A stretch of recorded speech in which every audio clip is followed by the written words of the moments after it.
علیکم ورحمۃ اللہ وبرکاتہ۔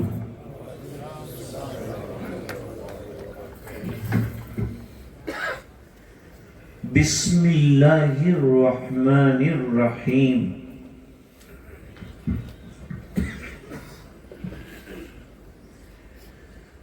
الحمد للہ وکفی وسلام علی عباده الذین اصطفی۔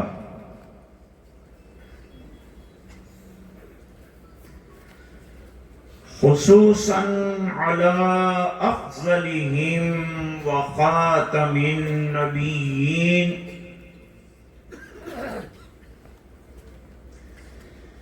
محمد الامین وعلى آلہ وصحبہ اجمعین۔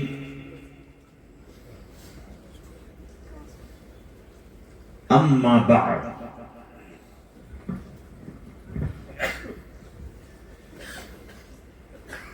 اعوذ باللہ من الشیطان الرجیم،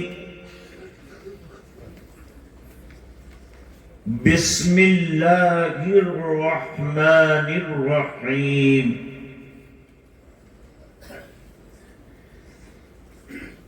الذین آتیناہم الکتاب یتلونہ حق تلاوتہ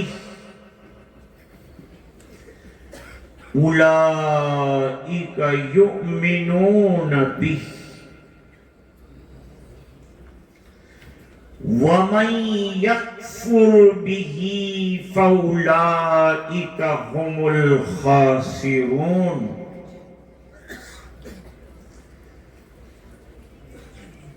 صدق اللہ مولانا العظیم۔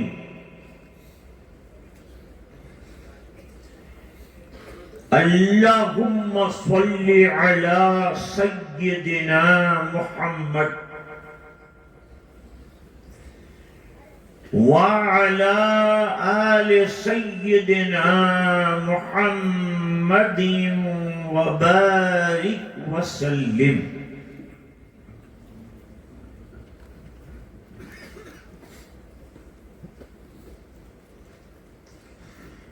آج کے بہت سنجیدہ اور پروقار مجلس کے صدر باوقار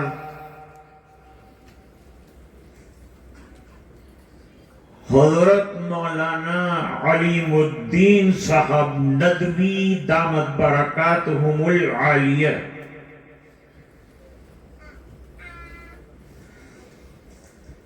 شہ نشین پر تشریف فرما جلیل القدر علماء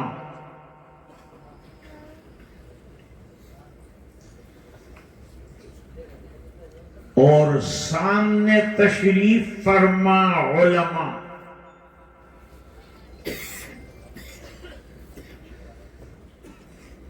مہمانان کرام،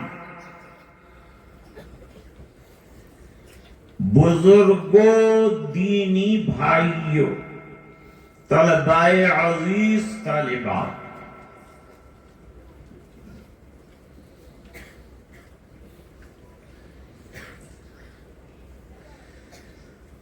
جب کوئی ملک آزاد ہوتا ہے یا جب کوئی نیا ملک بنتا ہے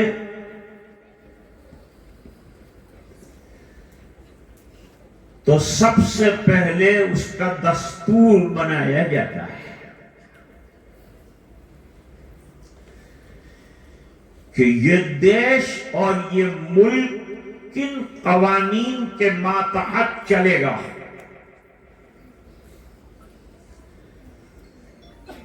اس کا کانسٹیٹیوشن کیا ہوگا،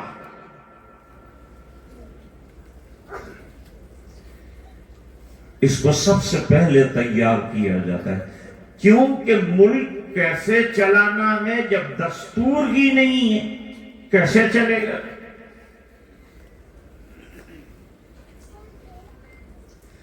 سب سے پہلے دستور بنایا جاتا ہے، عام کیا جاتا ہے، اس پر ملک چلایا جاتا ہے۔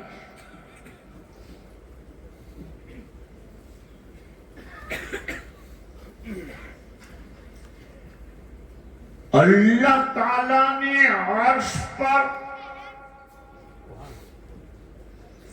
اپنا دستور لکھ کر لٹکایا ہے۔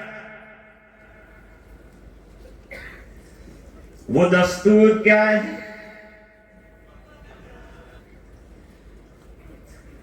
ان رحمتی غلبت غضبی، میری رحمت میرے غضب پر غالب رہے گی، میں بڑا مہربان ہوں، بڑا رحم کرنے والا ہوں۔ بخاری شریف میں ایک حدیث شریف ہے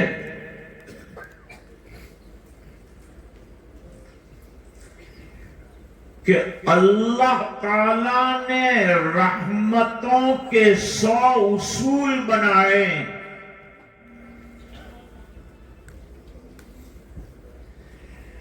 ننانوے رحمتیں اپنے پاس رکھی، ایک رحمت کی اصل کو دنیا میں اتارا۔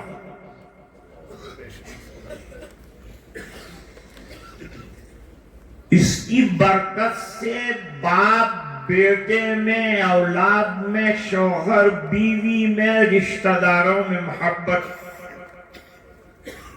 یہ اس کا نتیجہ ہے۔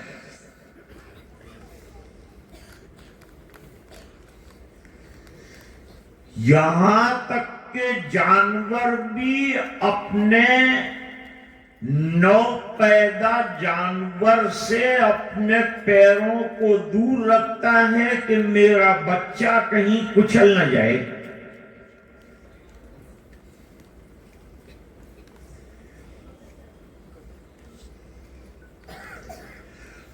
دنیا میں اللہ تعالیٰ نے مختلف زمانوں میں مختلف اصول اور کانسٹیٹیوشن امتوں کو دیے،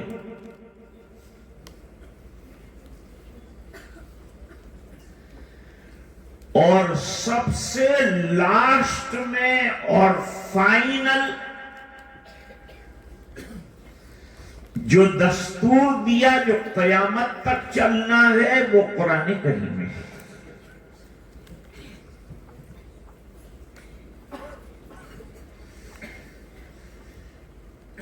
قرآن کریم آیا تو ہے پورے عالم کے لیے،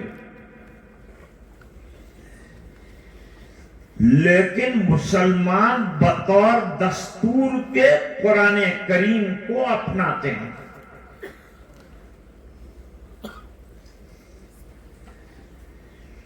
لوگ پوچھتے ہیں کہ سمویدھان پہلے ہے کہ تمہارا قرآن پہلے ہے؟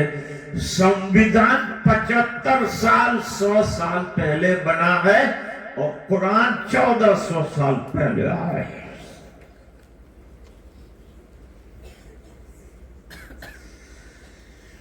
قرآن کریم ربانی کانسٹیٹیوشن ہے جو انچینجیبل،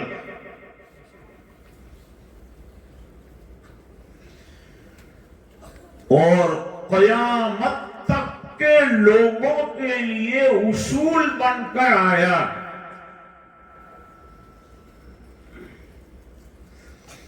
بھئی دستور کو پڑھنا چاہیے تو پتہ چلے گا کہ دستور میں کیا ہے، نہیں پڑھیں گے تو کیا پتہ چلے گا؟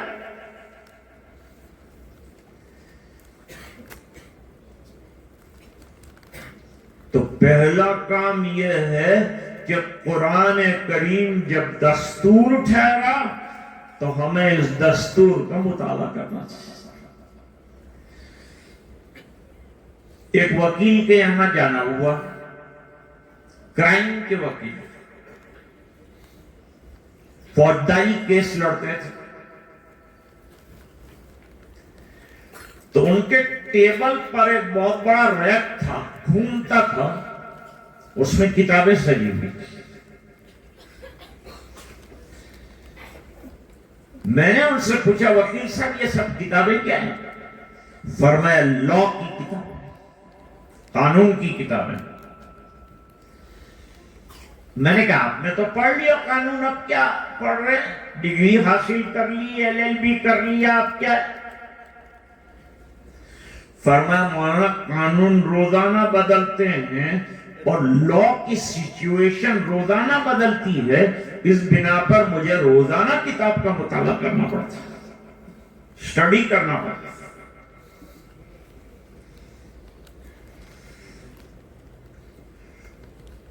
آج مسلمانوں سے 80% لوگ وہ ہیں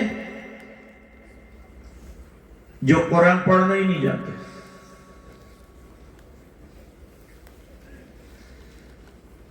جبکہ قرآن کریم پڑھنے کی کتاب ہے، رکھنے کی کتاب نہیں ہے۔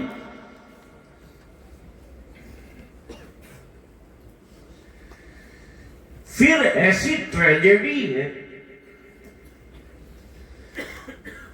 کہ جو لوگ پڑھنا جانتے ہیں وہ بھی نہیں پڑھتے۔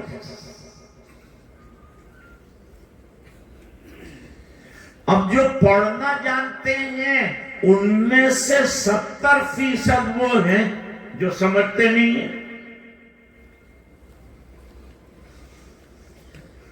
اور پھر یہ 70% میں وہ ہیں جو سمجھتے ہیں لیکن عمل نہیں کرتے۔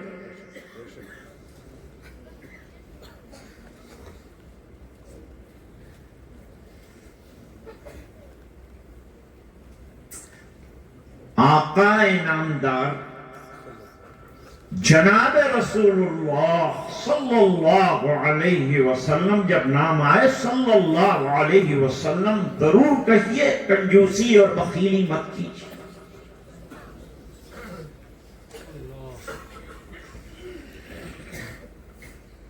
آقا کے مشن میں تلاوت آیات بھی ہیں۔ یتلو علیہم آیاتی، سرکار کا مشن یہ ہے کہ قرآن کریم اترے گا، آقا پڑھ کر صحابہ کرام کو سنائیں گے۔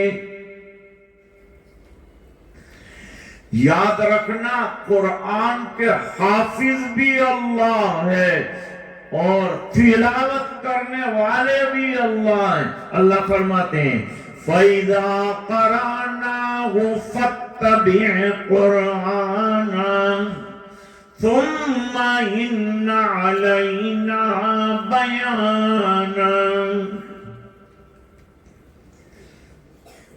ہم پڑھتے ہیں تم سنو، پھر اس کا بیان بھی ہم کر دیں گے، تشریح بھی ہم کر دیں گے زبان رسول سے۔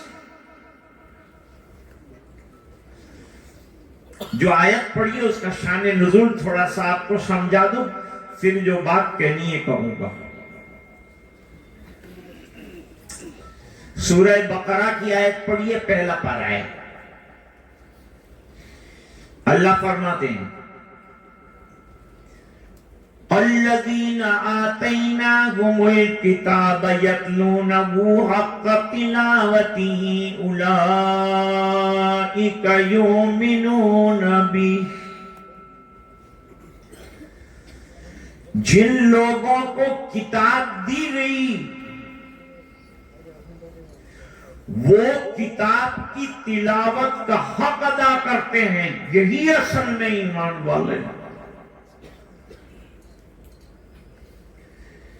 اس کے شان نزول میں علماء نے لکھا کہ آیت اتری ہے اہل کتاب کے لیے کہ ہم بھی شامل ہو گئے، ہم بھی اہل کتاب ہیں۔ سرکار مدینے تشریف لائے تو اطراف میں یہودیوں کے قبیلے آباد تھے، اور وہ اہل کتاب تھے، تو حضور پاک صلی اللہ علیہ وسلم نے ان کو دین کی دعوت دی۔ انہوں نے کہا ہمارے پاس تو کتاب ہے، ہمارے پاس تورات موجود ہے، تو جب کتاب ہے تو اب نئی کتاب کی ہم کو کیا ضرورت ہے، وہ بھی آسمانی کتاب۔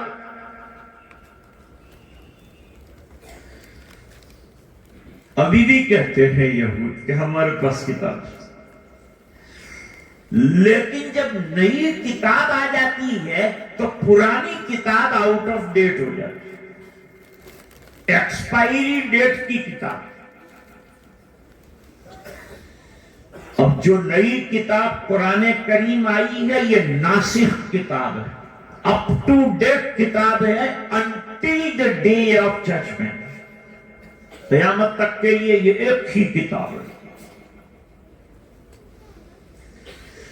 اور اس کی بقا تو اللہ نے اپنے ذمہ لی ہے، لیکن اس کتاب کے حقوق کو ادا کرنا ہماری ذمہ داری ہے۔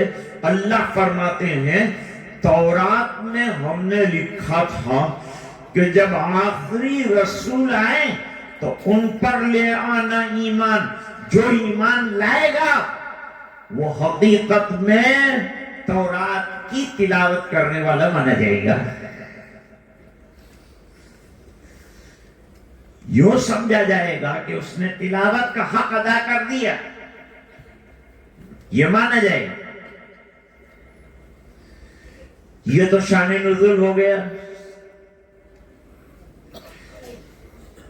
اب یہ ہمارے حق میں تلاوت کیا ہے؟ تلاوت کا اطلاق قرآن کریم کے پڑھنے پر ہوتا ہے، جیسا کہ الاتقان میں بھی لکھا ہے، جلال الدین سیوطی رحمت اللہ علیہ، اور مفردات القرآن میں امام راغب اصفہانی رحمت اللہ علیہ نے بھی لکھا ہے۔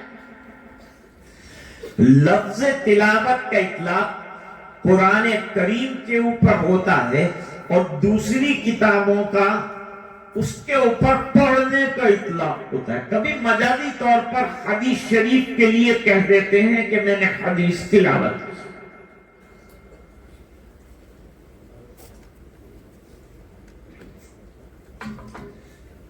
اب بہت غور سے سنو، میں ایک بات کہنا چاہتا ہوں۔ یہ تو ہم سب کا یقین ہے، اور قرآن کریم اس بات پر شاہد ہے کہ اللہ نے اپنی کتاب کی حفاظت کا وعدہ فرمایا ہے۔ اِنَّا نَحْنُ نَزَّلْنَا الذِّكْرَ وَإِنَّا لَهُ لَحَافِظُونَ، ہم نے قرآن اتارا ہے اور ہم اس کی حفاظت کر رہے ہیں۔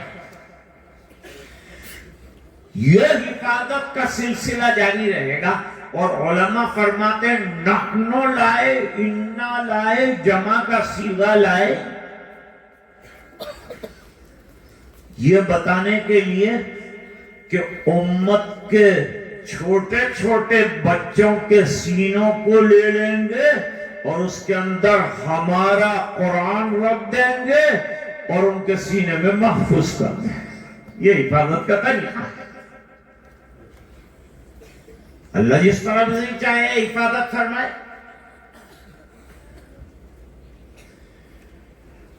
اب یہ قرآن کا کتنا بڑا معجزہ ہے کہ آنکھوں سے نظر نہیں آتا، اس کے باوجود قرآن کریم یاد نہیں کیا، بلکہ ایک مجلس کے اندر اور ایک نشست کے اندر پورا قرآن کریم جیسے بینا سناتا ہے، نابینا سناتا ہے۔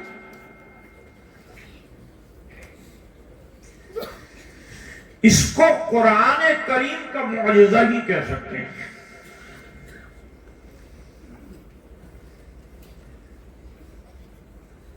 اس ادارے کا نام رکھا ہے فیض عالمگیر. یہ 2009 میں شروع ہوا تھا تو اس کا فیض محدود تھا، لیکن بفضلہ تعالی 2026 میں اس کا فیض واقعی عالمگیر بن گیا کہ انہوں نے کارنامہ ورلڈ وائز کیا، اس بنا پر کہ دیکھنے والے کو قرآن یاد کرانا آسان ہے، نابینا کو کرانا بڑا مشکل کام ہے.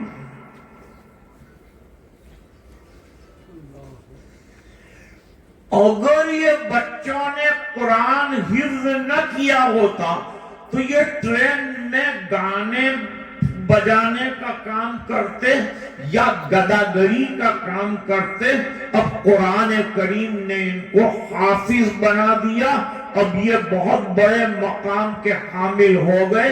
اب زندگی بھر انشاءاللہ ان کو کسی کے سامنے ہاتھ نہیں پھیلانا پڑے گا. جو قرآن کی خدمت کرتا ہے پوری دنیا اس کی خدمت کرتی ہے. ملک میں I mean in India, there are only 3 or 4 academies and the madrasas who teaches the blind children. صرف 3-4 مدرسے ہیں جو کارنامہ انجام دے رہے ہیں بہت بڑا. نابینا کی طرف کوئی توجہ نہیں کرتا، ماں باپ بھی پریشان ہوتے ہیں. ایسے وقت میں ادارے نے ان کو سنبھالا، کھلایا پلایا اور انتہائی کام کا بنا دیا. حدیث میں فرمایا امت کا کوئی فرد کسی بھی وقت بیکار نہیں ہے. اللہ کس سے کب کام لے گا کہہ نہیں سکتے.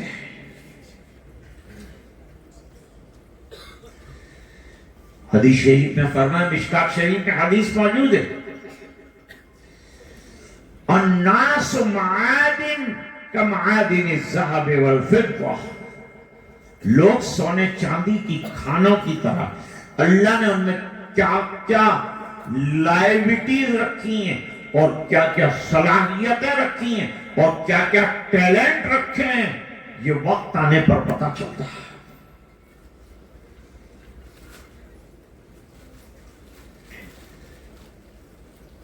دنیا کی جو کتابیں ہیں، مثلا آپ نے اخبار اٹھایا صبح میں، 3 روپے کا 5 روپے کا آپ ایک ایک لکیر چاٹتے ہیں.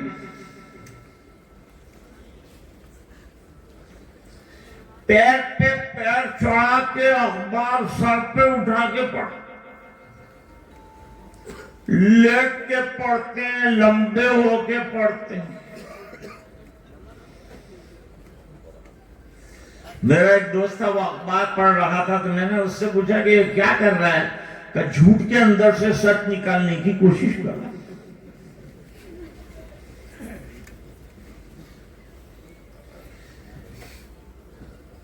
پڑھنے کا کوئی قاعدہ نہیں کہ وضو بناؤ، طہارت حاصل کرو، خوشبو لگاؤ پھر اخبار پڑھو، ایسا کوئی نہیں کہتا.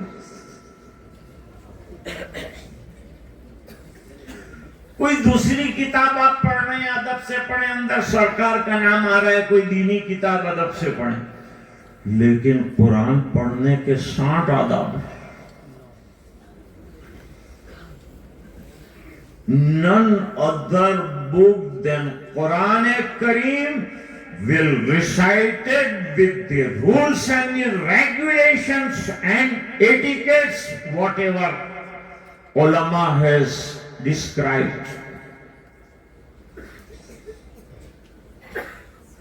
یہ ایک چیز، یہ اسپیشلٹی قرآن کی جو ہے وہ بیان کر رہا ہوں.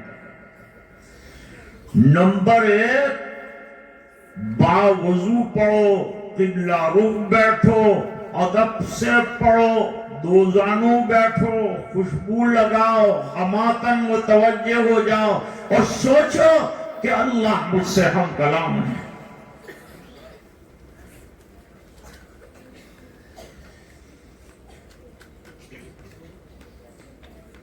نمبر 2، اللہ نے قرآن شریف کو اتنا سیکیور کیا قرآن شریف کو چاروں طرف سے کہ اب اس میں گڑبڑ کرنے والا کا چانس ہی ختم ہوئی ہے.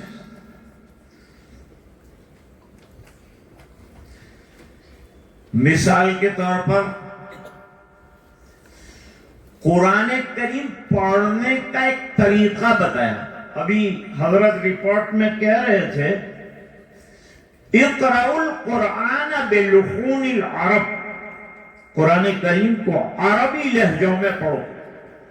اور کوئی محمد رفیع کی طرح گانے بیٹھ جائے چلے گا کیا؟ نہیں، فقہاء نہ کہیں گے یہ بھائی طریقہ نہیں، یہ عجمی طریقہ ہے، گانا بجانا نہیں. اس کو پڑھنا ہے تو کسی قاری کے پاس پڑھنا پڑے گا، بیٹھنا پڑے گا، مشق کرنا پڑے گا. یہ لہجہ مشق کے بغیر نہیں آتا، استاد کے بغیر نہیں آتا. کیا تعلق ہی سننے کے ساتھ. اچھا، بہت سے علماء بیٹھے ہیں پڑھتے پڑھاتے ہیں. قرآن کو تجوید کے ساتھ پڑھا جائے. تجویز کس کو کہتے ہیں؟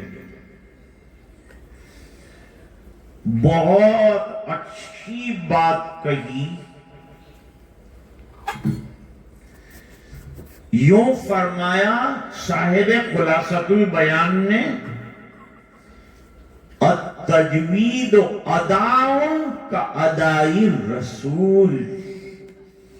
تجوید نام ہے قرآن کریم کے اس طرح سے ادا کرنے کا جیسا کہ سرکار نے ادا کر کے بتایا اور جیسے جبریل علیہ السلام نے پڑھ کر سنایا. وہ پڑھنے کا آرڈر دیا گیا ہے، اس طرح ہی پڑھنا پڑے گا. اس میں عقل کام نہیں کرے گی. عقل کو رکھو بالا ہے. تو اب کوئی کہے کہ بھائی نون کے بعد میم آئے میں میری مرضی سے پڑھوں گا، تو قاری اس کو کان پکڑ کے نکالیں. بھائی تیری مرضی سے قرآن نہیں پڑھنے کا ہے، اللہ کی مرضی سے قرآن پڑھنے کا. اور اس کے لیے سیکھنا ضروری ہے، بغیر سیکھے کچھ نہیں ہو سکتا. استاد کے بغیر علم ناقص ہوتا ہے.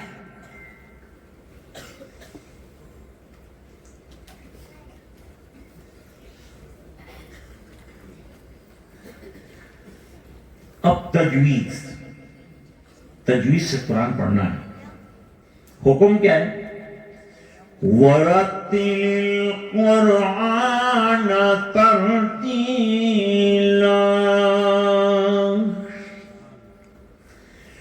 قرآن کریم کو ترتیل سے پڑھو. اب ترتیل کس کو کہتے ہیں؟ تجوید. دو چیزوں کا نام، تجوید الحروف و معرفت الوقوف. تجوید نام ہے حروف کو عمدہ ادا کرنا، ضاد کو ادا کرنا، دال کو ادا کرنا، ضاد کو دال نہ بنا دینا. ہر حرف کو صحیح طور پر ادا کرنا، ورنہ معنی بدل جائیں گے، میننگ ول بی چینج. ایک ایگزامپل دوں. حدیث میں فرمایا لا صلاۃ الا لحضور القلب. جب نماز پڑھو تو اپنے پورے کنسنٹریشن کے ساتھ، پوری توجہ کے ساتھ، پورے رجوع کے ساتھ نماز ادا کرو. اس میں لفظ آیا قلب. ایک آدمی تھا، وہ ہر نماز میں بہت مطالعہ کرتا تھا، بہت اسٹڈی کرتا تھا. وہ کتا ساتھ لے گیا، مسجد میں باندھ دیتا تھا. امام صاحب نے ایک دن دیکھا, 2 دن دیکھا, یہ عقل کا مارا ہوا تھا جیسے جاوید اختر عقل کا مارا ہوا ہے, اس لیے مار کھا گیا.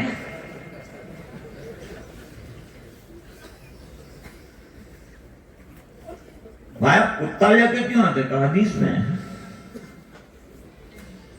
کیا ہے حدیث میں؟ ہم تو برسوں سے پڑھتے ہیں, ہم نے صرف حدیث پڑھی نہیں. لا صلاۃ الا لحضور القلب, چھوٹا کاف کہتے ہیں. کتے بھی حاضری کے بغیر نماز نہیں. انہوں نے کہا بھائی آپ کی مسٹیک ہو رہی ہے, یہ کاف نہیں ہے, یہ قاف ہے. قلب کے معنی کتا, قلب کے معنی دل. کتنا بڑا فرق ہو گیا. تو تجوید سے پڑھنا ضروری ہے. دوسری ایک ایگزامپل دیتا ہوں, تجوید کیوں ضروری ہے. لوگ کہتے ہیں اس میں کیا پڑھنے کا ہے, تو سب پڑھتے ہیں, پڑھ کے دیکھ تو پتہ چلے. بیچارے امام کے بارے میں لوگ کہتے ہیں اس کو اتنی تنخواہ کیوں دیتے ہیں, کیا کرتا ہے؟ اللہ اکبر کرتا ہے, سمع اللہ لمن حمدہ کرتا ہے. میں نے کہا تو ایک مرتبہ اللہ اکبر کر کے دیکھ, پھر جنازے کا تیرا اللہ اکبر نہ ہوتا مجھے کیا دیتا.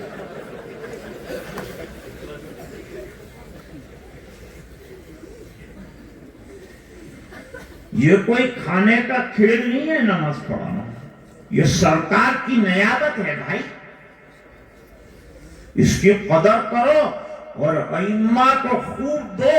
یہ امت غریب نہیں ہے, اسکولیں قائم ہو رہی ہے, کالجیں قائم ہو رہی ہیں, اور ہم کو آپ کے پاس بھیک مانگنے نہیں آنا پڑے. آپ سامنے آ کے پیسہ دیجئے. اس لیے کہ ہمیں اپنی نسلوں کو مسلمان دیکھنا ہے اور رکھنا ہے, اور اس کی ذمہ داری ہم پر ہے. بچہ عقیدے کے اعتبار سے پکا رہے, پختہ رہے. مکتب کا سب سے بڑا اصول ہی یہ ہے کہ جو بچہ مکتب میں آئے گا پہلے اس کو عقیدہ پڑھایا جائے گا. عقیدے کی جڑ مضبوط ہے تو یہ فتنے روزانہ جو آ رہے ہیں نا اس کا مقابلہ کر سکے گا. اور اگر عقیدہ کمزور ہے تو لڑکی غیروں کے ساتھ بھاگ جائے گی.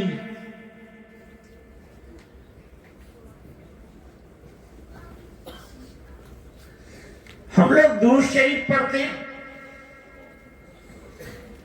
پڑھو درود شریف. اللہم صلی علی سیدنا, اس میں لفظ ہے صلی علی. اے اللہ ہمارے نبی پاک پر رحمتیں نازل فرما. یہ ترجمہ ہے. اور اگر آپ نے پڑھا اللہم صلی علی تو صلی علی, یہ بچے کیوں مسکرا رہے ہیں؟ اس لیے کہ ان کو بتایا گیا ہے اس کا ڈیفرنس اور اس کا فرق. یہ تجوید کو جانتے ہیں اس لیے سین پر ہنسے. یہی تو مکتب کا فائدہ ہے.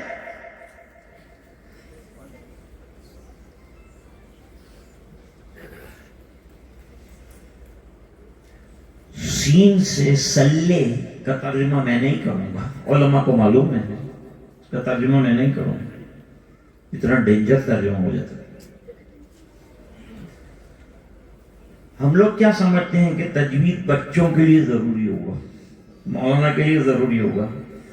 قرآن میں کہیں نہیں کہا کہ مولانا کو تجوید سے پڑھنا ہے, باقی سب اس طرح سے پڑھنا چاہیں پڑھ سکتے ہیں. اے نوجوانوں, قرآن ٹھیک کرو, شرماؤ مت. امام بخاری رحمت اللہ علیہ فرماتے ہیں 2 قسم کے لوگ علم سے محروم رہتے ہیں. بہت شرمانے والا علم سے محروم رہتا ہے, اور بہت تکبر کرنے والا علم سے محروم رہتا ہے. I am something, then you are nothing.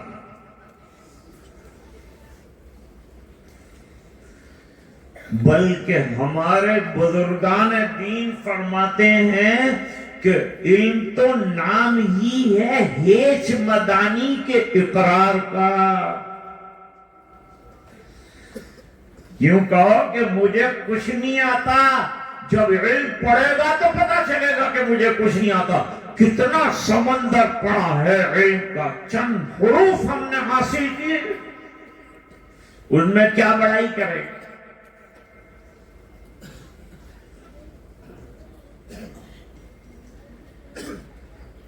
تو اللہ تعالیٰ نے قرآن کو سیکیور کیا اعتبار لب و لہجے کے، قرآ پیدا کیے اور علم قرات وجود میں آیا، مستقل فن ہے.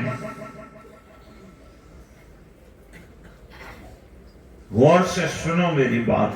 حضرت مولانا علیم الدین صاحب دامت برکاتہم العالیہ کا خطاب سننے سے میں محروم رہا ہوں. اللہ ان کے فیض کو عام فرمائے.